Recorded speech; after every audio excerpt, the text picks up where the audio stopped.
Hello दोस्तों, आप सभी का स्वागत है आपके अपने यूट्यूब चैनल नॉलेज फूड पर। मैं उम्मीद करता हूं आप सभी अच्छे होंगे और आपकी पढ़ाई भी अच्छे तरीके से हो रही होगी।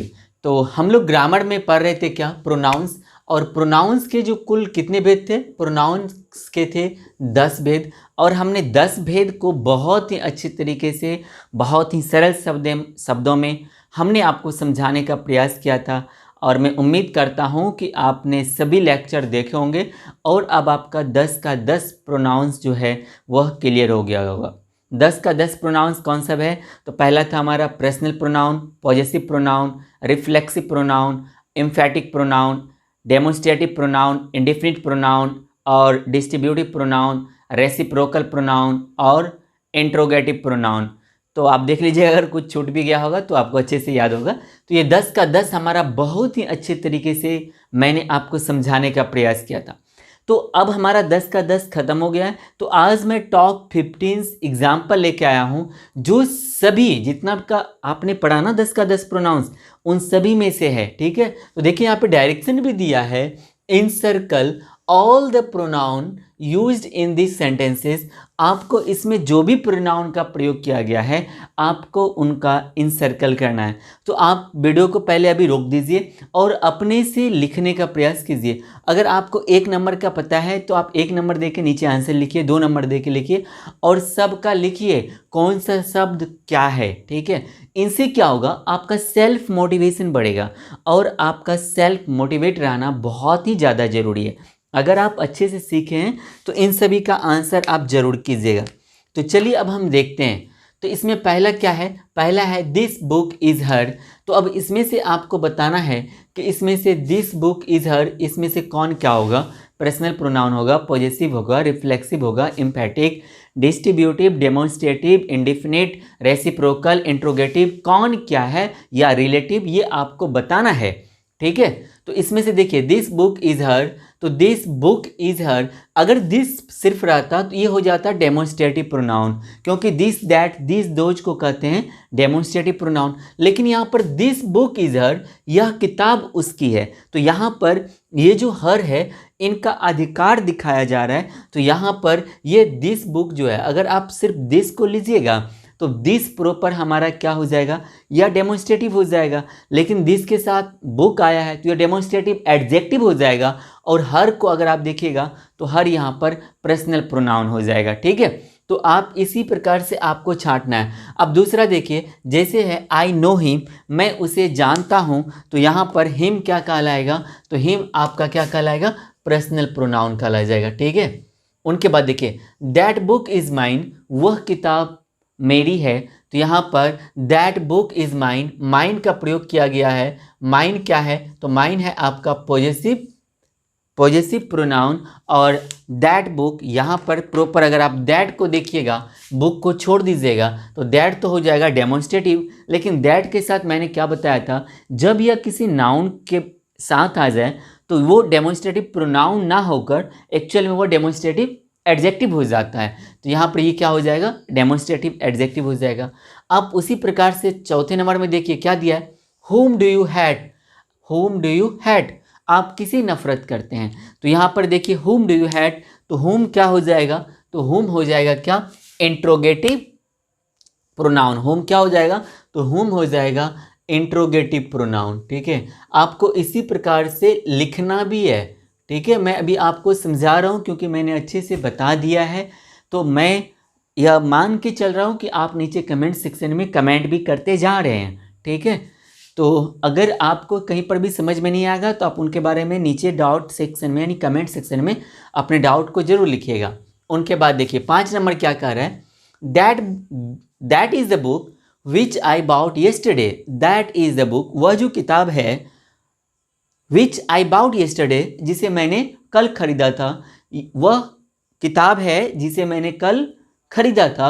तो अब देखिए यहाँ पर दो सेंटेंस है, that is the book, I bought yesterday. तो इन दोनों सेंटेंस को ऐड करने के लिए, इन दोनों सेंटेंस के बीच में संबंध बताने के लिए हमने किसका प्रयोग किया, तो हमने विच का प्रयोग किया। तो ये विच क्या कहलाएगा, तो विच कहलाएगा क्या, रिलेटिव प्रोनाउन। विच क्या कहलाएगा, ये कहलाएगा रिलेटिव प्रोनाउन। इस चीज़ को ध्यान में रखिएगा।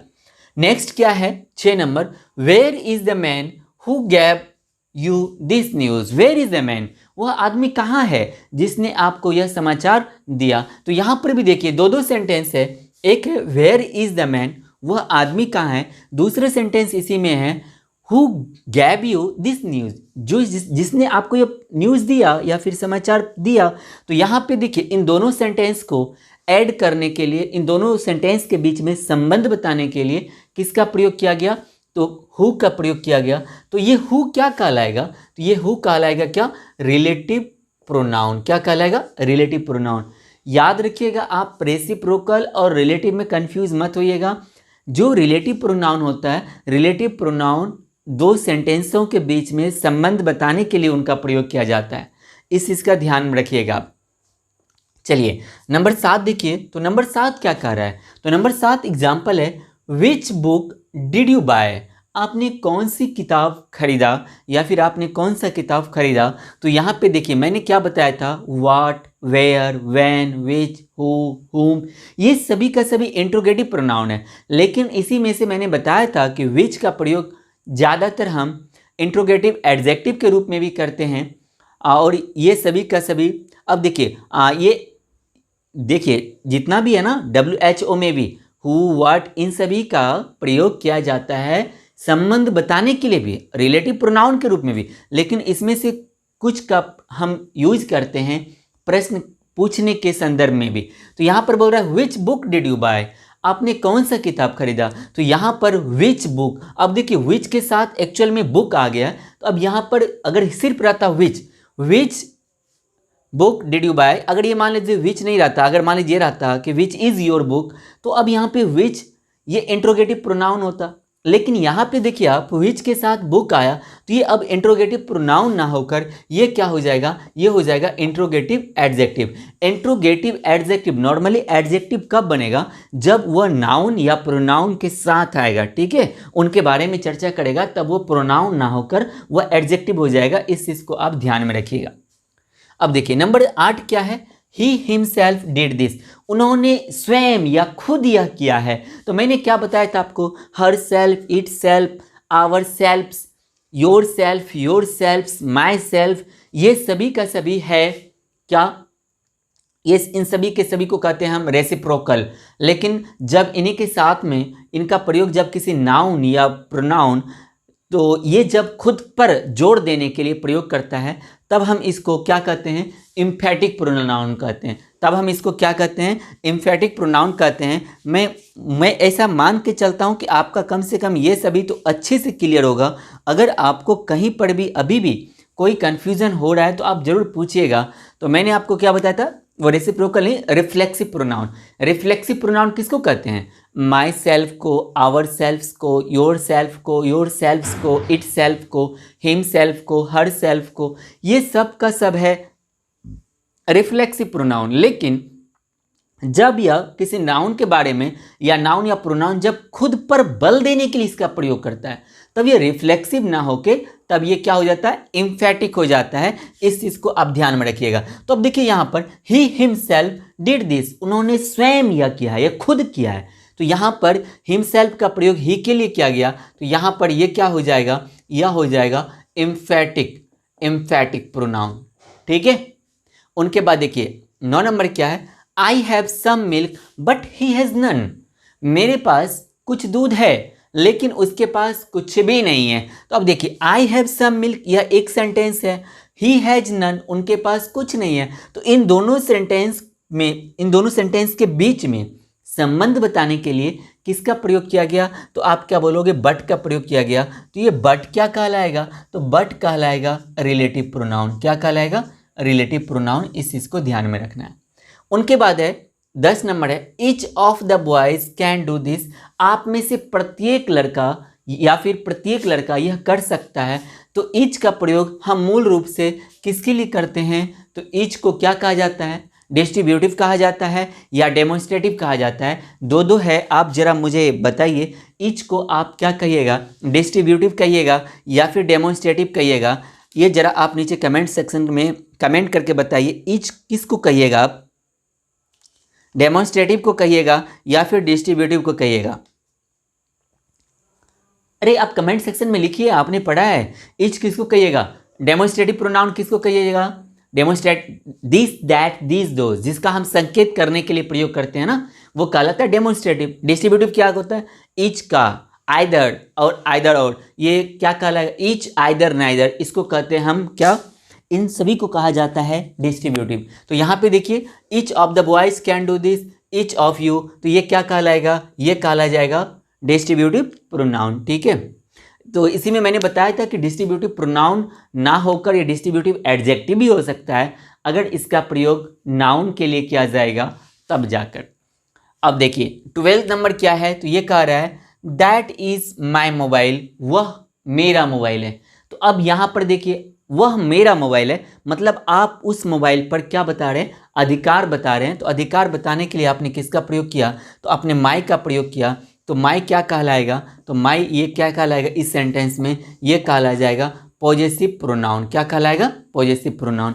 उसके बाद है दैट मोबाइल इज माइन, वह मोबाइल मेरा है। तो अब यहाँ पर देखिए, ये दैट को अगर आप देखिएगा तो ये नॉर्मली दैट क्या हो जाएगा? डेमोन्स्ट्रेटिव हो जाएगा, लेकिन यहाँ पर दैट मोबाइल इज माइन, वह मोबाइल मेरा है। तो अब यहाँ पर इसके बारे में आप नीचे कमेंट करके बताइए। 13 नंबर जो है आपको इसका आंसर कमेंट सेक्शन में करना है कि ये क्या होने वाला है, यानी जो प्रोनाउंस 10 है उनमें से ये किसका पार्ट है, आपको इसके बारे में नीचे कमेंट करके बताना है। ठीक है, उनके बाद देखिए 14 नंबर क्या है? ही इंजॉयड हिमसेल्फ, उन्होंने स्वयं ही मस्ती किया। तो अब देखिए, मैंने क्या बताया था कि जब himself, herself, itself, our self, yourself, yourself, इन सभी का प्रयोग जब नाउन या प्रोनाउन पर जोर देने के लिए किया जाता है तब जाके इनको हम एम्फेटिक कहते हैं, नहीं तो इसको रिफ्लेक्सिव कहा जाएगा। तो यहाँ पर देखिए, ही इंजॉयड हिमसेल्फ, यहाँ पर हिमसेल्फ का प्रयोग नाउन या प्रोनाउन अपने लिए नहीं किया है, तो ये हिमसेल्फ क्या कहलाएगा? तो ये कहलाएगा रिफ्लेक्सिव प्रोनाउन। ठीक है, उनके बाद देखिए 15th नंबर क्या है? ही हिमसेल्फ रोड दिस, उन्होंने स्वयं यह लिखा है। तो अब देखिए यहाँ पर हिमसेल्फ का प्रयोग किसके लिए किया गया? तो हिमसेल्फ का प्रयोग किया गया है ही के लिए। किसके लिए किया गया? ही के लिए। तो अब यहाँ पर ये क्या कहलाएगा? तो ये कहलाएगा एम्फेटिक प्रोनाउन। क्या कहलाएगा? Emphatic pronoun. देखिए, इसमें से हो सकता है कि मैंने बताने के दौरान कहीं पर अगर उल्टा पुल्टा भी हो गया तो आप नीचे कमेंट सेक्शन करके हमें बताइएगा, और आपने अच्छे से पढ़ा है तो आप उस चीज़ को मैनेज कर लीजिएगा, उस चीज़ को आप ध्यान नहीं दीजिएगा। ठीक है, क्योंकि मैं ये नहीं चाह रहा था कि ये वीडियो थोड़ा सा लंबा हो जाए, तो इसीलिए मैं थोड़ा फास्ट गया। तो कहीं पर भी अगर आपको कुछ भी कन्फ्यूजन रहता है तो आप नीचे कमेंट सेक्शन में कमेंट जरूर कीजिएगा। और प्रोनाउंस के बाद आप जिस भी ग्रामर को आप बना रहे हैं या जिस भी ग्रामर को पढ़ रहे हैं, जिस भी पब्लिकेशन का, तो आप उसमें प्रोनाउंस के बाद जो भी एक्सरसाइज दिया है, सब प्रोनाउंस जब समाप्त हो जाता है तो उनके बाद जो भी एक्सरसाइज दिया है उनको आप सॉल्व करने का प्रयास जरूर कीजिए, और जो आपसे नहीं बन रहा है आप उनको कमेंट सेक्शन में कमेंट जरूर कीजिएगा।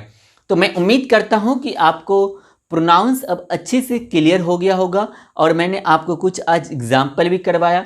आप एक बार दोबारा बुक में दिए हुए एग्जाम्पल्स को बनाइए, इस वीडियो को शुरुआत में लेके जाइए और वहाँ पर वीडियो को पॉज कीजिए, इन सभी 15 को अपने से बनाने का प्रयास कीजिए, और इसका आंसर आपको कमेंट सेक्शन में भी करना है। 13 नंबर में जो है दैट मोबाइल इज़ माइन। तो मैं उम्मीद करता हूँ कि आज का वीडियो कुछ लाभदायक हुआ होगा आपके लिए, आपको फ़ायदा पहुँचा होगा। अगर आपको ये वीडियो अच्छा लगा तो इस वीडियो को लाइक ज़रूर कीजिएगा। इनके साथ ही आप अपने दोस्तों के साथ इनको शेयर करना तो भूलिएगा ही मत। आपके रिलेटिव्स में, आपके रिश्तेदार में जो भी आपके भाई बहन पढ़ने वाले हैं 9th 10th या 8th या फिर 11th 12th किसी भी क्लास की वो पढ़ाई कर रहे हैं, अगर उनका ग्रामर कमज़ोर है, अभी प्रोनाउंस ही ख़त्म हुआ है, तो हम पार्ट ऑफ स्पीच में देखिए नाउन हो गया, प्रोनाउंस हो गया हमारा। तो नाउन प्रोनाउन के बाद हम क्या पढ़ने वाले? एडजेक्टिव पढ़ने वाले हैं। एडजेक्टिव के सब भेद को देखेंगे। एडजेक्टिव खत्म हो जाएगा, वर्ब को देखेंगे, यानी पार्ट ऑफ स्पीच के 8 भेद को बहुत ही बारीकी से मैं पढ़ाने वाला हूँ। इसीलिए आपको कहीं पर भी भटकने की ज़रूरत नहीं है। आप सबके साथ शेयर कर दीजिए, 7वीं 8वीं 9वीं 10वीं 11वीं 12वीं जो भी पढ़ने वाला है उनके साथ शेयर कीजिए। हम लोग थोड़ा स्लो चलेंगे लेकिन आपको 100% समझ में आएगा, 100%। और याद रखिए, यह जो क्लास है पूरा बेसिक से है। मैं यह मान के चल रहा हूँ कि आपको कुछ नहीं आता है तो आप इस क्लास को जरूर ज्वाइन कीजिए, 100% आपका फायदा होगा। ठीक है, तो हम अगली वीडियो में पढ़ने वाले हैं किसको, अब एडजेक्टिव्स को पढ़ेंगे। तो आपको क्या करना है, कल के वीडियो, अगर कल मान लीजिए कल हमारा सैटरडे है, संडे को हमारा वीडियो नहीं आता है क्योंकि हमारा क्लास चलता है मंडे टू सैटरडे। अगर सैटरडे को यानी कल क्लास नहीं आया तो आपको क्या करना है, प्रोनाउंस के बाद वाले जो भी एक्सरसाइज दिया है इस एक्सरसाइज का आपको घर पे प्रैक्टिस करना है। फिर हमारा जो अब अगला वीडियो आएगा वो आएगा एडजेक्टिव का। अब हम यहाँ से एडजेक्टिव को पढ़ने वाले हैं बहुत ही डिटेल से। ठीक है, तो आज के वीडियो में बस इतना ही, हम मिलेंगे अगले वीडियो में। तब तक के लिए देखते रहिए नॉलेजपुर के और सारे वीडियो को, जो भी सब्जेक्ट का आपको जरूरत है उनका वीडियो आप जरूर वॉच कीजिएगा। जय हिंद, जय भारत।